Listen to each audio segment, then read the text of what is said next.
परमेश्वर की दया मेरी ओर है, चाहे पहाड़ हट जाएं और पहाड़ियां टल जाएं, चाहे पहाड़ हट जाएं या पहाड़ियां हट जाएं, तो भी परमेश्वर की दया मेरी ऊपर से कभी नहीं बदलेगी।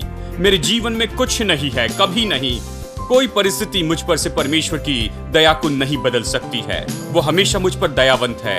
जब मैंने ये सीखा तब परमेश्वर के लिए और भी विश्वास योग्य जीवन जीने लगा, क्योंकि मैं इस परमेश्वर को छोड़ना नहीं चाहता था जो मुझ पर इतना दयालु है। This is the air I breathe. This is the air I breathe. Your holy presence living in me.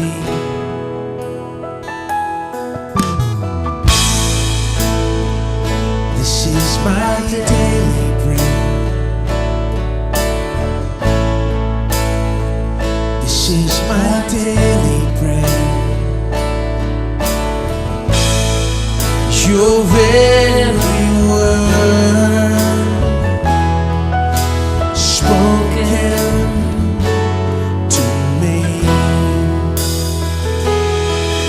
and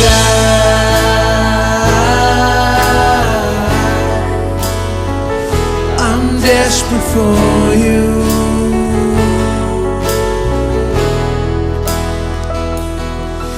And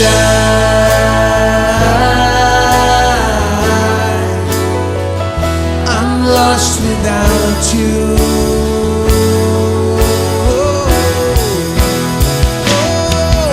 And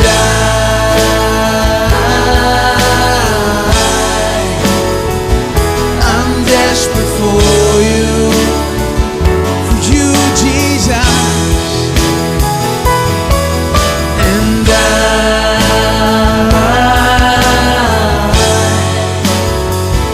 I'm lost without you. Oh, tell him. And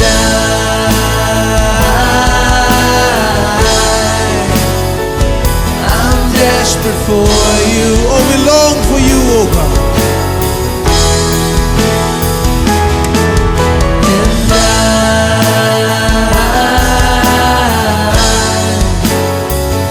I'm lost without you.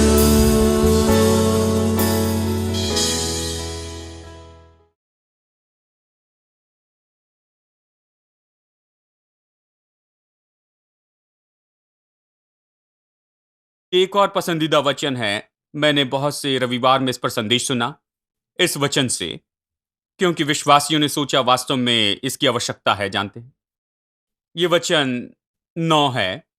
क्या तुम नहीं जानते कि अन्यायी लोग परमेश्वर के राज्य के वारिस न होंगे? धोखा न खाओ, न वेश्यागामी, न मूर्ति पूजक, न परस्त्रीगामी, न लुच्चे, न पुरुषगामी, न चोर, न लोभी, न पियक्कड़, न गाली देने वाले, न अंधेर करने वाले परमेश्वर के राज्य के वारिस होंगे। ये लोग परमेश्वर के राज्य के वारिस न होंगे। अब ये उन्होंने कई बार इसे पढ़ा है और कहा हम स्वर्ग में नहीं जाएंगे क्योंकि हमारे पास ऐसी कुछ समस्याएं हैं। जानते हैं, कई बार मसीह लोग बहुत सही नहीं होते और कई बार उनके पास समस्याएं होती है, कई बार उनके पास पाप की समस्या होती है। अब हम ऐसे बैठे हैं जैसे इसके विषय में कुछ नहीं जानते। ठीक है, आप ऐसे बैठे रहिए। मैं नहीं चाहता कि आप हाथ उठाकर कहिए कि प्रचारक आप मेरे बारे में कह रहे हैं, परंतु बात तो यह है, मसीह लोगों के पास समस्या होती है, उनके पास पाप के साथ समस्या होती है। वे पाप में गिरते हैं, वो पाप में चले जाते हैं, वे पाप करते हैं और इस तरह। इसलिए मैं समझ सकता हूं कि ये प्रचारक इन वचनों को कहते हैं, ऐसे लोग परमेश्वर के राज्य के वारिस नहीं होंगे। अब क्या आपके बच्चे हैं? यदि आपके बच्चे हैं तो आप जानते हैं कि कोई सिद्ध बच्चा नहीं है। क्या कोई सिद्ध बच्चा है? नहीं, क्योंकि कोई सिद्ध लोग नहीं हैं। कुछ लोग सिद्ध पत्नियां ढूंढ रहे हैं। आपकी शादी होने के पहले आप बूढ़े हो जाएंगे और बूढ़े होने पर भी आपको ऐसे कोई नहीं मिलेगी, क्योंकि कोई सिद्ध पत्नी नहीं है, क्योंकि कोई सिद्ध स्त्री नहीं है, इसलिए कोई सिद्ध पत्नी नहीं है। और यदि आप सिद्ध पति ढूंढ रहे हैं तो सिद्ध पति नहीं है, क्योंकि कोई सिद्ध पुरुष नहीं है। देखिए, तो हर कोई सिद्ध नहीं है, कोई भी परिपूर्ण नहीं है। तो जानते हैं, वो इस वचन को लेते हैं और वे विश्वासियों पर लागू करते हैं और वो कहते हैं ऐसे परमेश्वर के राज्य में वारिस नहीं होंगे। तो आप क्या करेंगे यदि आपका बच्चा कुछ गलत करता है? तो आप उसे घर से बाहर निकाल देते हैं, उसे त्याग देते हैं।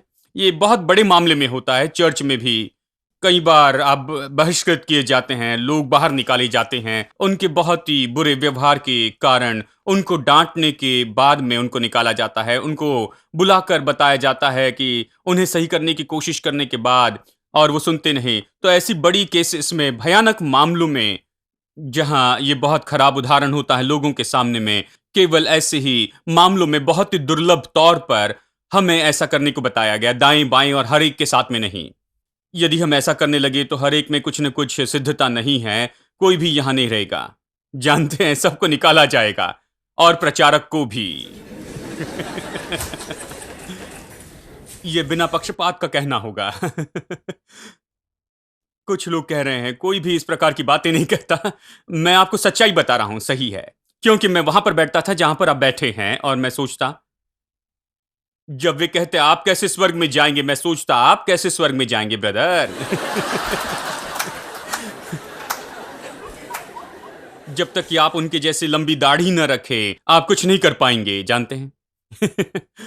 तो मैं आपकी भावनाओं को समझ सकता हूं, इसलिए निष्पक्ष कहता हूं इन सभी बातों के साथ। इसलिए प्रचारक सहित कोई भी सफल नहीं होगा। इसलिए हम बाहर फेंके गए लोग नहीं हैं और त्यागे गए लोग नहीं। इस तरह से ये परमेश्वर का परिवार है, जानते हैं, लोग सिद्ध नहीं हैं। यीशु ने इस विषय में कहा है, गेहूं और घास एक साथ बढ़ते हैं, केवल अंत में ही परमेश्वर के दूत गेहूं से घास को अलग करने को भेजे जाते हैं और घास ले जाकर जलाई जाती है। जानते हैं, यदि हम घास को अलग करना शुरू कर दें, आप जानते हैं, हम उस पर काम करना शुरू करें, आप कुछ गेहूं को भी उखाड़ देंगे और आप कुछ घास को भीतर छोड़ देंगे, क्योंकि आप पहचान नहीं सकते हैं, आप पूरी तरह से स्पष्ट रूप में हर एक व्यक्ति को पहचान नहीं सकते हैं। देखिए, इसलिए हमारा काम नहीं है। कुछ लोग हमेशा दूसरे लोगों पर उंगली उठाते हैं, कैसे आप इसे अपने चर्च में रखते हैं। मैंने कहा अपना काम कीजिए।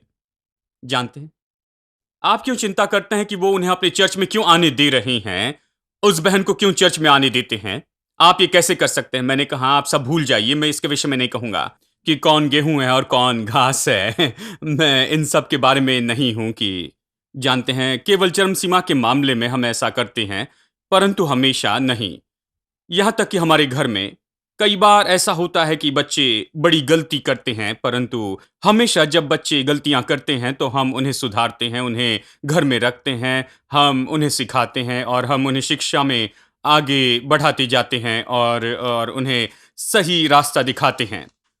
अब आपको लगता है कि परमेश्वर इससे अलग है? जैसे ही आप गलती करते हैं तो परमेश्वर आपको तुरंत छोड़ नहीं देता है। इसलिए बच्चे अलग हैं, परमेश्वर उन्हें भिन्न तरह से देखता है और परमेश्वर उस बाहर के व्यक्ति को अलग तरह से देखता है।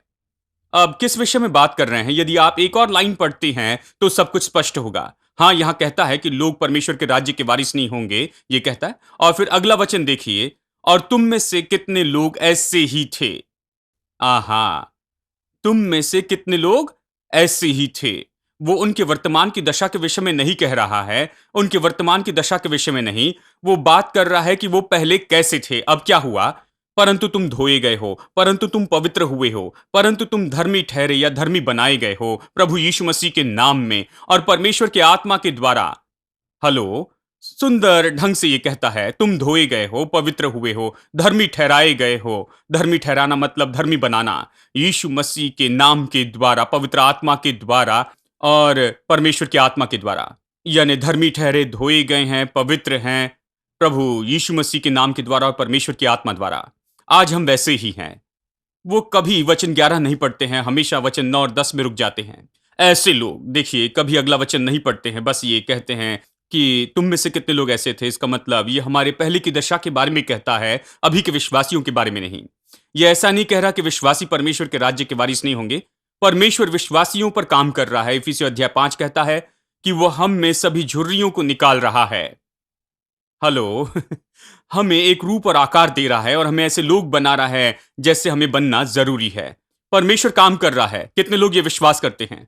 प्रभु हम पर काम कर रहा है, हम सिद्ध नहीं है, परंतु प्रभु काम कर रहा है ताकि सारी झुर्रियां निकल जाएं। आमेन। ठीक है, तो लोग ऐसे वचनों को लेते हैं और वो कहते हैं, देखो ये यहाँ पर है, और आप कहते हैं परमेश्वर का क्रोध हम पर नहीं आएगा, परमेश्वर हमें कभी नहीं धमकाएगा और न कोई क्रोध दिखाएगा। परंतु यहाँ देखिए, हम क्रोध की संतान हैं, परमेश्वर का क्रोध हम पर है नहीं। ये ऐसा नहीं कहता कि प्रभु का क्रोध है, ये कह रहा है वो लोग जो वाचा के बाहर में हैं, आप वाचा के भीतर हैं, परमेश्वर आपको अलग तरह से देखता है। मैंने पहले बताया था कैसे एक बीमा कंपनी का लोगो है, एक व्यक्ति छाता पकड़े हुए है। ये दिखाता है उस चित्र में कि कैसे बारिश हो रही है और व्यक्ति छाते के अंदर है और हर जगह बारिश हो रही है, सब भीग रहे हैं, लेकिन इसके सिर पर छाता है और इसलिए बारिश इस पर नहीं आ रही है। सूरज की धूप है, झुलसाने वाली धूप लोगों के सिर पर आ रही है, वो इसके सिर पर नहीं है।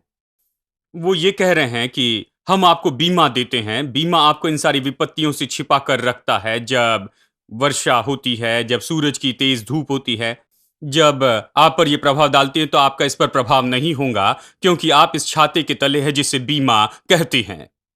मैं बीमे के विषय में कुछ नहीं जानता, लेकिन मैं शाश्वती के बारे में जानता, बाइबल में से।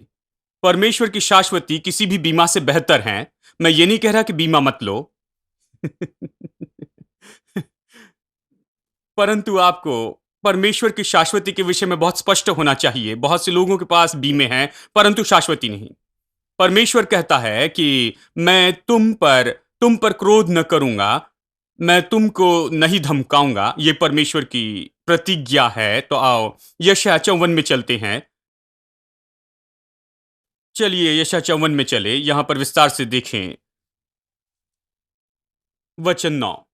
ये तो मेरी दृष्टि में नूह के समय के जल प्रलय के समान है, क्योंकि जैसे मैंने शपथ खाई थी कि नूह के समय के जल प्रलय से पृथ्वी फिर न डूबेगी, वैसे ही मैंने ये भी शपथ खाई कि फिर कभी तुझ पर क्रोध न करूंगा और न तुझको धमकी दूंगा। ठीक है, धुड़कना शब्द थोड़ा परेशान करता है। कुछ लोग कहते हैं कि खैर, आप कहते हैं वो धुड़केगा नहीं, मतलब सही नहीं करेगा। क्या परमेश्वर हमें जो चाहे वो करने देगा? वो हमें कभी धुड़केगा नहीं, क्योंकि वो सोचते हैं कि धुड़कना मतलब किसी को सही करना जब वो कुछ गलत करते हैं। ये शब्द का ऐसा अर्थ नहीं है। परमेश्वर हमें सुधारता है। बाइबल कहती है यदि हम संतान हैं तो वो परमेश्वर पिता है, ताड़ना देता है। ताड़ना का अर्थ हमें सिखाता और सुधारता है। ठीक है, इसलिए परमेश्वर हमें सुधारता है, ये हमारे भले के लिए है। जब परमेश्वर हमें सुधारता है, वो कैसे सुधारता है? पवित्र आत्मा और पवित्र वचन के द्वारा। वचन के द्वारा हमें निरुत्तर करता है, पवित्र आत्मा के द्वारा हमें कायल करता है। कायल करना हमेशा हमें दिखाता है कि हमारे साथ क्या गलत है, ताकि हमें पश्चाताप में अगुवाई कर सके। कायल करने में खत्म नहीं होता। कायल करना मतलब आपको ये नहीं बताता कि बस आप केवल पापी हैं। ये आगे बढ़ता है, आपको पश्चाताप में लेकर जाता है, और अंत में परिणाम ये है कि आप वापस परमेश्वर के साथ आते हैं, परमेश्वर के साथ पूरी संगति में वापस आते हैं। यह अच्छा है, कायल करना अच्छा है, क्योंकि इसका परिणाम कुछ अच्छा है। परंतु वहां कुछ और भी है, दोष भावना। धुड़कना इस शब्द का मतलब यही है। धुड़कना शब्द मूल भाषा में इसका यही तो अर्थ होता है, दोष लगाना। वही शब्द पुराने नियम में कई बार आया है। उदाहरण के लिए भजन की किताब में भजन 106 हम पढ़ते हैं कि कैसे यहोवा ने लाल समुंदर को धुड़का और वो सूख गया। लाल समुंदर सूख गया। ये सच में ऐसे कहता है, यहोवा ने लाल समुंदर को धुड़का और वो सूख गया। और दूसरे स्थान में जकरिया में वो कहता है कैसे परमेश्वर के स्वर्गदूत ने शैतान से इस तरह कहा, यहोवा तुझे डांटे। वो कहता है, स्वर्गदूत आया और शैतान से कहता है यहोवा तुझे डांटे। वही शब्द यहां उपयोग हुआ जो अनुवाद किया गया धुड़कना। यहां भी वही उपयोग हुआ है। इसलिए ये धुड़कना अलग है। ये धुड़कना तो दंड देना है। यहोवा ने वास्तव में लाल समुद्र को दंडित किया इस्राएलियों के सामने खड़े रहने के कारण, और इसलिए वो खुल गया। यहोवा ने वास्तव में शैतान को दंडित किया, यही इसका अर्थ है। इसलिए ये शब्द दोष लगाना सही तरीके से समझने के लिए उपयोगी ऐसा शब्द है। इसलिए परमेश्वर क्या कह रहा है, मैं तुम पर क्रोधित नहीं होऊंगा, मैं तुम पर दंड नहीं भेजूंगा। मैं शपथ खाता हूं, वो कहता है, मैं तुम्हें दंडित नहीं करूंगा। वो ये नहीं कह रहा मैं तुम्हें नहीं सुधारूंगा। वो ये नहीं कह रहा कि मैं कुछ नहीं करूंगा, अगर तुम गलती करते हो तो जैसे चाहो तुम वैसे गलती करते चले जाओ और मैं भूलूंगा नहीं। नहीं, वो कह रहा है मैं तुम्हें दंडित नहीं करूंगा। दंडित करना कुछ ऐसा है जो नकारात्मक होता है। कायल करना सकारात्मक है। ये पश्चाताप की और अगुवाई करता है और आपको प्रभु के पास वापस लाता है। जहां परमेश्वर के साथ आपका रिश्ता फिर जुड़ता है। दंडित करना परमेश्वर से आपको दूर ले जाता है और आपके आत्मविश्वास को नाश करता है जो आप प्रभु के प्रति रखते हैं। पूरी तरह से भीतर से नाश करता है। आप गंदे हैं जैसे महसूस होता है, आप बेकार महसूस करते हैं, आप असफल महसूस करते हैं, आप महसूस करते हैं कि आप बिल्कुल परमेश्वर की आशीष के योग्य नहीं। वो दंडित करना है। क्या आपने कभी महसूस किया ये संदेश सुनने के बाद में या सभा में जाने के बाद में कि आप अयोग्य पापी हैं? अगर ये विश्वास नहीं करेंगे तो आपको कई बार बताएंगे। अ, अब आप में से बहुत से लोग आशीषित हैं कि आप केवल इसी चर्च में आए हैं, जानते हैं। मैं बुरी तरह मारा गया हूं। जानते हैं, इस तरह की बातों से जब मैं बड़ा हो रहा था, हर बार जब भीतर जाता और जब भी मैं बाहर आता तो वो कहते, आप अयोग्य पापी हैं, जानते हैं। आप एक गंदे व्यक्ति हैं, मैले हैं, अयोग्य हैं और अच्छे नहीं, प्रभु आशीष नहीं दे सकता। यीशु अगर आ जाए तो आप कैसे जाएंगे? तो कई बार जब मैं चर्च से बाहर आता तो यही प्रार्थना करता, प्रभु आज मत आ जाना, कम से कम 2-3 दिन तो मुझे देना, मैं ठीक कर लूंगा अपने कामों से। क्योंकि मैं यही विश्वास करता था। मैं जानता था कि ये लोग सच्चाई कह रहे हैं, जानते हैं। लेकिन देखिए, बात ये है कि उन्होंने कभी पश्चाताप की और अगुवाई नहीं की और वापस प्रभु के पास नहीं लाया। ये केवल बुरा महसूस करना था। मैंने दंडित महसूस किया। मैंने महसूस किया कि वे इतने पवित्र लोग हैं, परंतु मैं अयोग्य हूं। वे प्रार्थना कर सकते हैं और प्रभु उनकी सुनेगा, परंतु मैं प्रार्थना करूं तो प्रभु नहीं सुनेगा, क्योंकि मैं अयोग्य व्यक्ति हूं। दंडित करना ऐसा ही होता है। दंडित करना बुरा है। परमेश्वर कहता है, मैं तुम्हें दंडित नहीं करूंगा, मैं तुम्हें धुड़कूंगा नहीं, मतलब मैं तुम्हें दंडित नहीं करूंगा, तुम्हें कायल करके प्रभु के पास लाऊंगा, तुम्हें कायल करने के लिए पवित्र आत्मा का उपयोग करूंगा और वापस मेरे पास लाऊंगा। मैं तुम्हें दंडित नहीं करूंगा। कितने लोग मेरी बात समझ रहे हैं? मैं तुम पर क्रोधित नहीं होऊंगा, तुम्हें दंडित नहीं करूंगा। प्रभु कभी नहीं कहता कि तुम बेकार हो, प्रभु कभी नहीं कहता कि तुम निकम्मे हो, प्रभु कभी नहीं कहता कि तुम अयोग्य हो।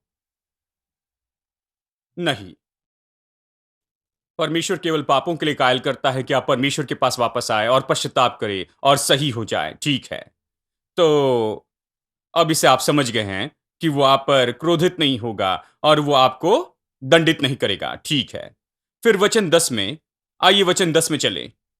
चाहे पहाड़ हट जाए और पहाड़ियां टल जाए तो भी मेरी करुणा तुम पर से कभी ना हटेगी। जानते हैं, करुणा शब्द सुंदर शब्द है। इसे हिब्रू में हेसेद कहते हैं। करुणा, परमेश्वर की करुणा। हमने हेसेद के विषय अध्ययन किया। परमेश्वर की करुणा, मेरी करुणा तुझ पर से कभी न हटेगी और मेरी शांतिदायक वाचा न टलेगी। यहोवा जो तुझ पर दया करता है उसका यही वचन है। मैं चाहता हूं यहां पर 2-3 बातों पर ध्यान दे। सबसे पहले, ये सच्चाई है कि ये शांति की वाचा है। परमेश्वर कहता है ये शांति की वाचा है। शांति की वाचा क्या है? शांति मतलब, इसका अर्थ है संपूर्णता, आरोग्य, सुरक्षा और भलाई, आत्मा, प्राण और देह में। यही शांति है।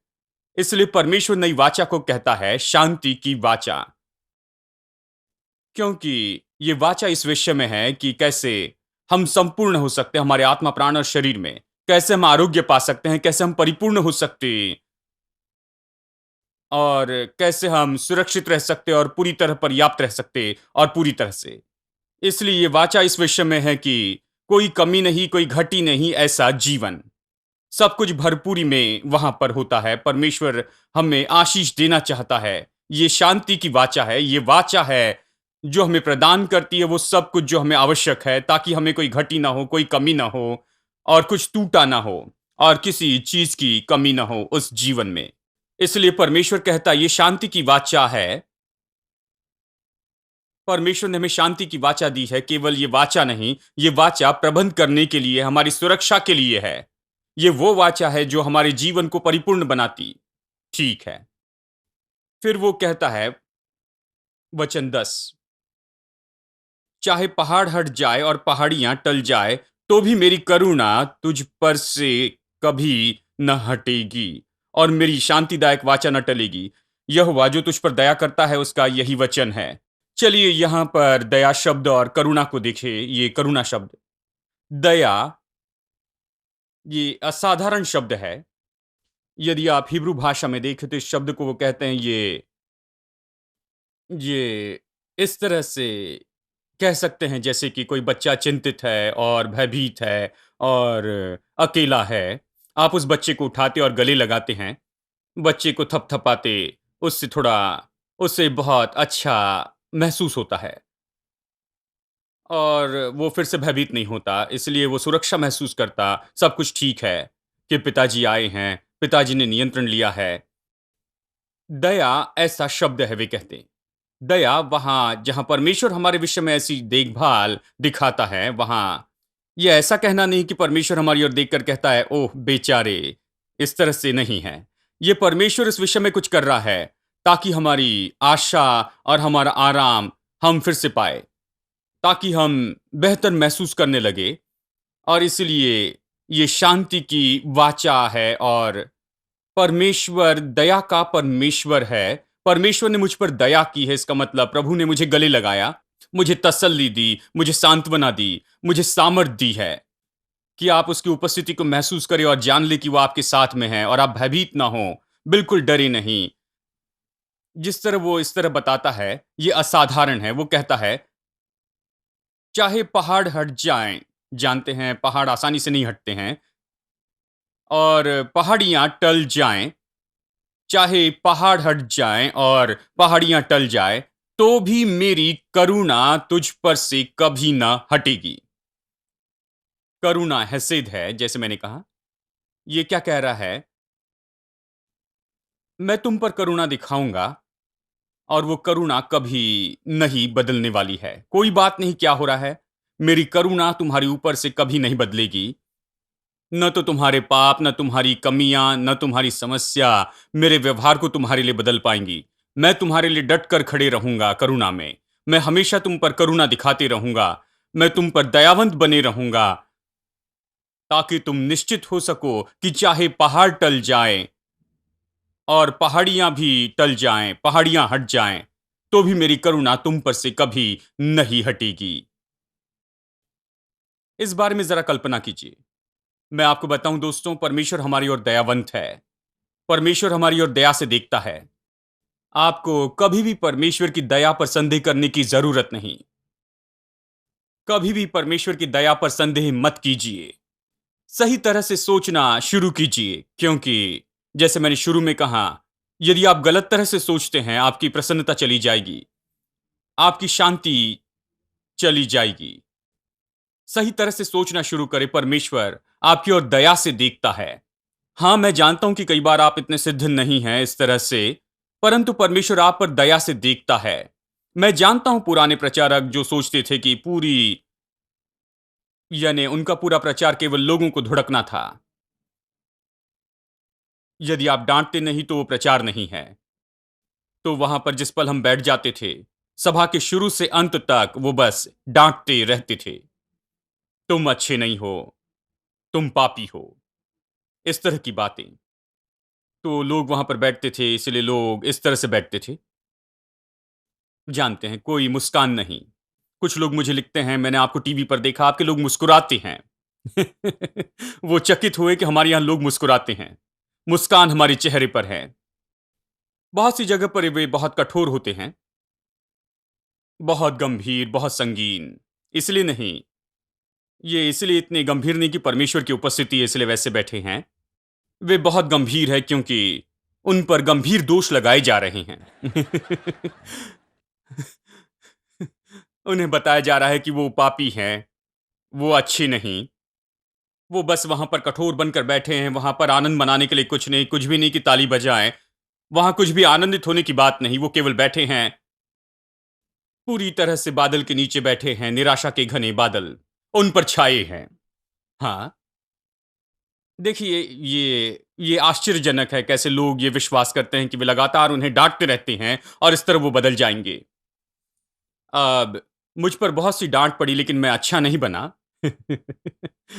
लेकिन जब मैंने ये सच्चाई सीखी कि परमेश्वर मुझ पर क्रोधित नहीं है, परमेश्वर मुझे नहीं धुड़केगा या मुझे दंडित नहीं करेगा, कि परमेश्वर की दया मेरी ओर है, चाहे पहाड़ हट जाएं और पहाड़ियां टल जाएं, चाहे पहाड़ हट जाएं या पहाड़ियां हट जाएं, तो भी परमेश्वर की दया मेरी ऊपर से कभी नहीं बदलेगी। मेरे जीवन में कुछ नहीं है, कभी नहीं, कोई परिस्थिति मुझ पर से परमेश्वर की दया को नहीं बदल सकती है। वो हमेशा मुझ पर दयावंत है। जब मैंने ये सीखा, तब परमेश्वर के लिए और भी विश्वास योग्य जीवन जीने लगा, क्योंकि मैं इस परमेश्वर को छोड़ना नहीं चाहता था जो मुझ पर इतना दयालु है।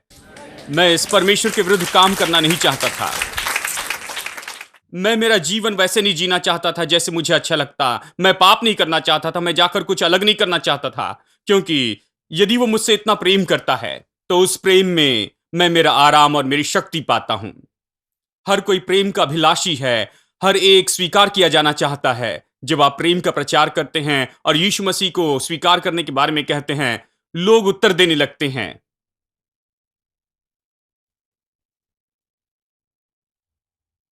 तो प्रेमी करुणा, परमेश्वर हमारी ओर बहुत दयालु है। उसकी करुणा हमारे ऊपर हमेशा बनी रहती है। कुछ भी उसकी करुणा को नहीं बदल सकता।